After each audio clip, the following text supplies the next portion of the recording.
এই যে আমার নবাব, মাথায় হাত দিয়ে কি ভাবছো? না, তোর হাতে সয়াবিনের প্যাকেট দেখে আমার মাথায় হাত পড়ে গেছে। ও বুঝেছি, তোমরা যে মুকুট ছাড়া নবাবকে দেখছো তার তো আবার সয়াবিনের সাথে ঝগড়া আছে। সবকিছুই জানোই যখন, তাহলে নতুন একটা কিছু বানিয়ে দাও। তা সেটাই তো করছি। প্রথমে সয়াবিন আর আলু প্রেসারে দিয়ে দুটো সিটি দিয়ে নেব। ততক্ষণে মিক্সিতে কাঁচা লঙ্কা, আদা, টমেটো, কয়েকটা কাজু আর সামান্য টক দই দিয়ে পেস্ট করে নেব।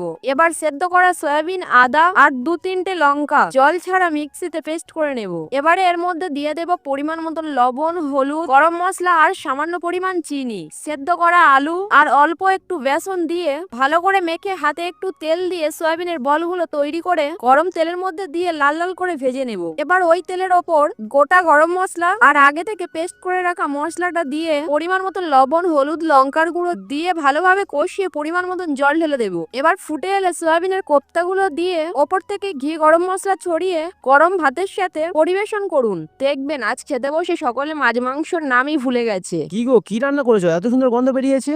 এত গন্ধ না শুকে খেতে বসো। এবার বলো খেতে কেমন হয়েছে? সত্যি ফাটাফাটি হয়েছে। আর বলো তো, এটা কি দিয়ে বানিয়েছো? সেটা না হয় তুমি আমার ভিডিওতে দেখে নেবে, আর আপনারাও একবার বানিয়ে খেয়ে দেখো।